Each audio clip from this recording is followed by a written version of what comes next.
लुचिकी खाइब आस।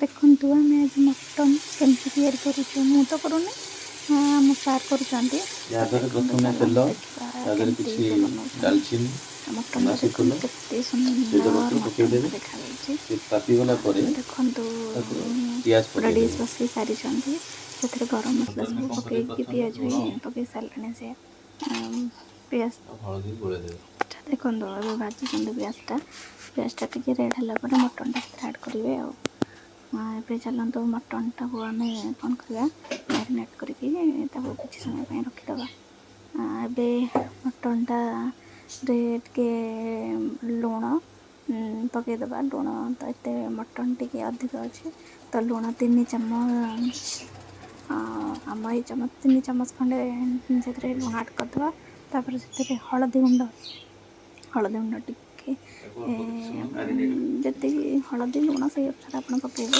से तेल टे आड करदे तेल आड कला गोटे मैरिनेट कर घंटा घंटा थोड़े पियाज किसी प्रथम भाजी पूरा हो तो से मटन आड करवा मटन आड कर मटन घाटा घाटी पियाज और मटन टे मेल्ट होगा टे कलर मिक्स होगा अदा रसुण अदा रसुण पेस्ट अदा रसुण सुखिला लंका जीरा पेस्ट बनाई आड कर मटन पकई देचे से अदा रसुण पेस्ट आड कर अदा रसुण पेस्ट घाटा लुण हलदी पड़ जाइए लंका तो जो पेस्ट कर पकई अल्प लंका किसी पकईबे आड करेंगे लंका गुंड पड़ सारापर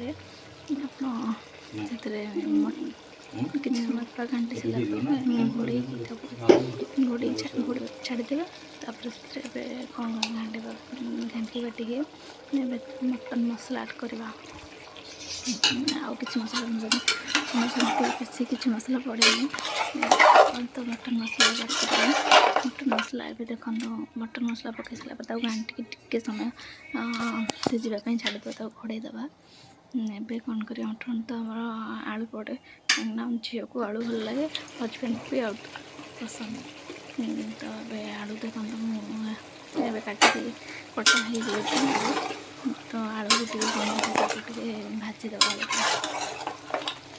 फ्राए करदे फ्राए कर मटन मसला सब पड़ी मटन टे केवल घंटा घंटी कषा आलू पूरा भाजी टे रेड रेड है मटन आड करेंगे तो आलूटा फ्राए हो मटन आड करवा मटन आड करदे से मटन आलू कषा किसी समय पर कषाला तल लगी जाए से पानी गरम पानी टे आड करवा घोड़ेदवा किसी समय सीझे मटन आलूटा से कषिला भितर भी अधा सीझी जाए तो छाड़देवा से सीझापी तो ये कौन करवा पानी गरम अच्छे आम तो मटन पानीटा पीदेवा मटनटा वालटा कषि आसला से आम पानी आड करदे पानी देदेले पानी तो मटन आलू जी अच्छी लेवल रे उपरको जस्ट टे पानी देवे आप झोल अधिक चाहते अधिक पानी दे पारती जे भी पूरा कषा करवा कम पानी देवे तो आम टे झोल रखीचु टे अधिक पानी देचु तो ये घोड़ेदवा तो छाड़देवा फुटापी घोड़े गोटे भात बनवाई गोटे डेक्ची बसई गोटे तो पानी बसई देचे पानी अन्नपूर्णा पत्र जानी समस्ते से गोटे पकई देचे अरुआ भात से हुए तो अन्नपूर्णा पत्र पड़े अन्नपूर्णा पत्र पकई फुटापी छाड़ी ପାଣିଟା ଫୁଟି ସାରିଲା ପରେ ସେଥିରେ ଚାଉଳ ପକାଇବା ଆଉ ଏଇଟା ଏବେ ଭାତ ବସିଛି ସମସ୍ତଙ୍କୁ ଅରୁଆ ପସନ୍ଦ ତ ମଟନ୍ ଆଜି ହେଇଛି ସେଥିପାଇଁ ମୁଁ ଅରୁଆ ହିଁ କରୁଛି। ଆଉ ଏବେ ପାଣି ତ ଫୁଟି ଆସିଲାଣି, ଚାଉଳ ପକାଇଦେବେ ସେଥିରେ, ଚାଉଳ ଏବେ ପକାଇଦେଲି, ପକାଇ ସାରିଲି। ଏବେ ଦେଖନ୍ତୁ ମଟନ୍ କେତେ ବଢ଼ିଆ ସେ ଫୁଟୁଛି, କେତେ ସୁନ୍ଦର ଦେଖାଯାଉଛି ମଟନ୍ଟି ଏବେ।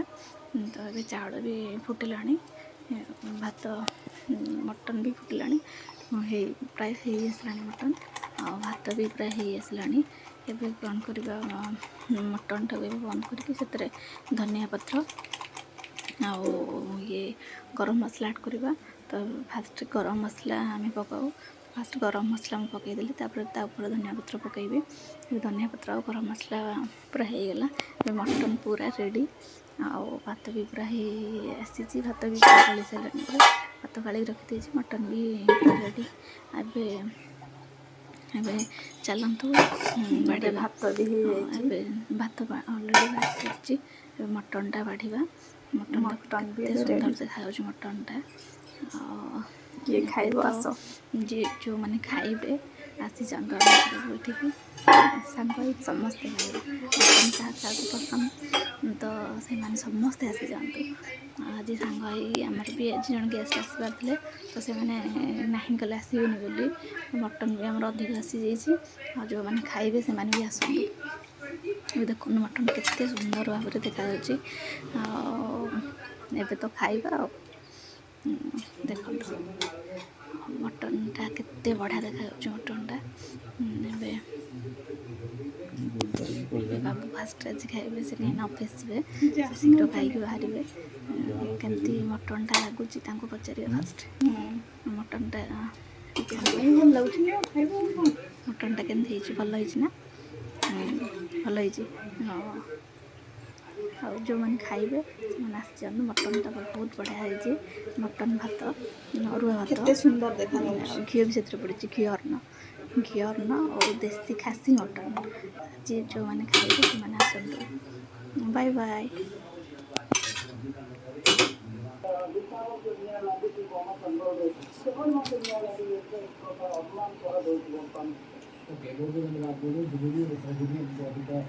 अपडेट देती जो जंगल में दुनिया को संपूर्ण भाव में विद्युत କରାଯାଇ କିନ୍ତୁ ବହୁତ ମୂଲ୍ୟବାନ ଗଛ ଏବଂ ଚାରା ଯେପରି ଧ୍ୱଂସ ହୋଇଯାଇଛି କାରଣ କିନ୍ତୁ ନିର୍ଦ୍ଦିଷ୍ଟ ଭାବରେ ବର୍ତ୍ତମାନ କଥା ଜଣା ଏଇଟା ଦେଖିଲ ହଁ ମୁଁ କ'ଣ କରିବି?